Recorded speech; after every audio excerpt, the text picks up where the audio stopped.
করোনায় লকডাউনে যখন ঘরবন্দি ছিলাম তখনকার চাইতে খারাপ সময় কেটেছে বিগত কয়েকটা দিন যখন ইন্টারনেট বন্ধ ছিল। হ্যালো ভিউয়ার্স, আসসালামু আলাইকুম। This is Shila. Welcome to Shila's cooking and lifestyle and welcome to another new blog.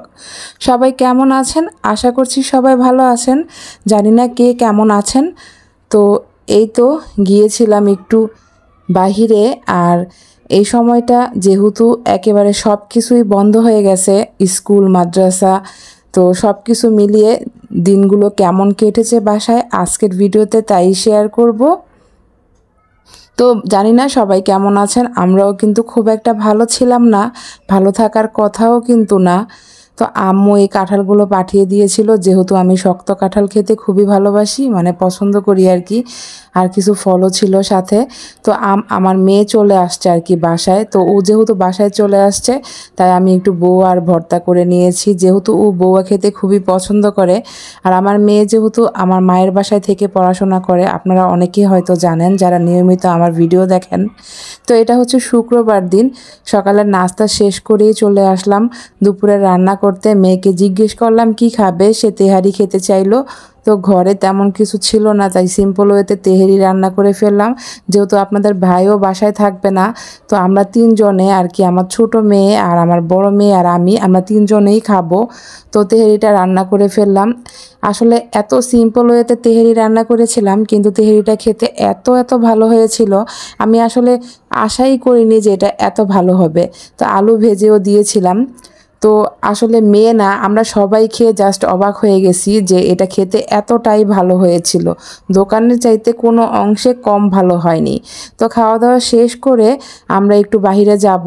আসলে সবাই ঘর বন্দি, তো ঘরে থাকতে তো আসলে ভালো লাগে না। তো বাইরে গিয়ে এত সুন্দর একটা দৃশ্য চোখে পড়বে আসলে কল্পনাই করিনি। দৃশ্যটা দেখে আমার মেয়ে বলতেছে আম্মু ক্যামেরা বন্দি করো। এত সুন্দর একটা দৃশ্য দেখলাম, আলহামদুলিল্লাহ, মাশাআল্লাহ। তারপরে সন্ধ্যাবেলা বাসায় এসে একটু সেমাই রান্না করে নিলাম সন্ধ্যার নাস্তার জন্য। তারপরে সেমাই রান্না করে খেয়ে নিয়ে তো এই তো এইদিকে হয়েছে, আপনাদের ভাই আসার সময় রাতের বেলা বাজার নিয়ে আসছে, এগুলো এখন একটু গুছিয়ে নিব। গত কয়েক বছর আগে যখন করোনাকালীন সময় গিয়েছিল তখন আমরা লকডাউনে সবাই কিন্তু ঘরবন্দি ছিলাম, কিন্তু তখন কিন্তু ইন্টারনেট ছিল। আমরা দেশ এবং দেশের বাইরের সকল খবর নিউজ সব কিছুই জানতে পেরেছি এবং ঘরে বসে সব খবরাখবর রাখতে পেরেছি, আত্মীয় স্বজনের সাথে খোঁজ খবর রাখতে পেরেছি।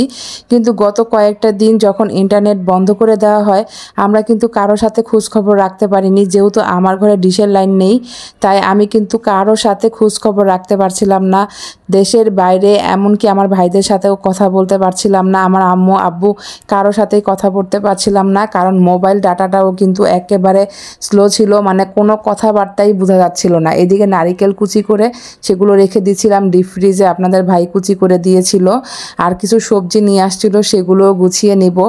আর এটা হচ্ছে কি, ইন্টারনেট ছাড়া আমাদের জীবনটা আসলে এখন সম্ভব না, যেহেতু আমরা ইন্টারনেটের উপর অনেকটাই নির্ভরশীল হয়ে গেছি। তো সেজন্য আমাদের খুবই কষ্ট হয়েছে। আর আমাদের মতো কারা কারা আছেন যারা কিন্তু কারোর সাথেই যোগাযোগ করতে পারছিলেন না, তো কমেন্ট বক্সে জানিয়ে যাবেন। এদিকে আমি একটু সাবুদানা দিয়ে পায়েস করে নিব, তাই দুধটা ঘন করে জাল করে নিচ্ছিলাম। দেশের কোনো খোঁজ খবর পাচ্ছিলাম না, আত্মীয় স্বজনের খোঁজ খবর পাচ্ছিলাম না, দেশের বাইরে ভাইদের সাথে কথা বলতে পারছিলাম না, আম্মু আব্বুর সাথে কথা বলতে পারছিলাম না, কারো খোঁজ খবর নিতে পারছিলাম না। মানে মানসিকভাবে একবারে বিধ্বস্ত হয়ে গিয়েছিলাম। এত খারাপ একটা সময় কাটিয়েছি, কি বলবো আসলে আপনাদের সাথে।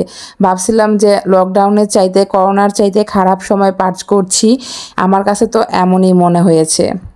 তো এই তো সাবুদানার পায়েস রান্না শেষ, আর দুপুরে রান্না বান্না করে নিয়েছিলাম মাছ ভুনা, খুবই সিম্পল রান্না বান্না। আর এদিকে হচ্ছে গরুর গোস্ত দিয়ে হচ্ছে বুটের ডাল রান্না করে নিয়েছিলাম, যেহেতু মেয়ে বাসায় তার পছন্দের সব আইটেমই রান্না করেছিলাম। দুপুরে খাওয়া শেষ করে তারপরে হচ্ছে বিকেলের নাস্তা করে নিলাম। এটা আমি দুপুরে রান্না করে রেখেছিলাম ঠান্ডা হওয়ার জন্য। আর সন্ধ্যার দিকে হচ্ছে এগুলো করেছিলাম, একটু ফ্রুটস কেটে দিয়েছিলাম সবাইকে। তো তারপরের দিন হচ্ছে রান্না করে নিচ্ছিলাম হচ্ছে এটা মাছের ডিম। তো বাটা মাছের ডিম দিয়ে হচ্ছে রান্না করব কলমি শাক। এই রান্নাটা খেতেও অনেক অনেক ভালো হয়েছিল। এখানে সব ধরনের মশলা দিয়ে দিব, গরম মশলা গুঁড়ো, জিরা গুঁড়ো, ধনিয়া গুঁড়ো, আর হচ্ছে কাঁচা মরিচ, আদা রসুন বাটা, পরিমাণ মতো লবণ। তো সব মশলা দিয়ে তারপর এটাকে আমি শাক দিয়ে রান্না করে নিব। তো আমার ভিডিওটা যারা ফেসবুক পেজ থেকে দেখছেন প্লিজ পেজটা ফলো করে দিয়ে ভিডিওতে লাইক করে দিবেন, আর যারা ইউটিউব চ্যানেল থেকে দেখছেন চাইলে চ্যানেলটা সাবস্ক্রাইব করে দিয়ে বেল বাটনে প্রেস করে দিবেন। আর যারা এরকম ব্লগ ভিডিও দেখতে পছন্দ করেন প্লিজ আমার ভিডিওগুলো শেয়ার করে দিবেন আপনাদের পরিবার এবং বন্ধু বান্ধবের সাথে। এই রান্নাটা আপনারা ট্রাই করতে পারেন, আশা করি নিরাশ হবেন না। এটা খেতে এত এত ভালো হয়েছিল কি বলবো। আর কমেন্ট বক্সে জানিয়ে যাবেন আমার ভিডিওগুলো আপনাদের কেমন লাগে, আর এই ঘরবন্দি জীবনযাপন আপনারা কিভাবে কাটিয়েছেন সেটাও জানাতে পারেন। তো যেহেতু সারাদিন ঘরেই ছিলাম, রান্নাবান্না খাওয়া দাওয়া ছাড়া আর তেমন কোনো কাজই ছিল না, সন্ধ্যার দিকে একটু ছাদে উঠে এত সুন্দর একটা ভিউ পাবো আশা করিনি। তো ভাবলাম একটু ক্যামেরা বন্দি করি, আপনাদের সাথেও শেয়ার করি এত সুন্দর একটা চাঁদ, রাতের আকাশটা। তারপরে আম্মু এটা পাঠিয়ে দিয়েছিল, একটা সেমাই ছিল। তো নতুন কোনো ভিডিওতে আপনাদের সাথে আবার চলে আসবো। আজকের মতো বিদায় নিচ্ছি, সবাই ভালো থাকবেন, সবার জন্য রইল অনেক অনেক দোয়া আর ভালোবাসা। আল্লাহ হাফেজ।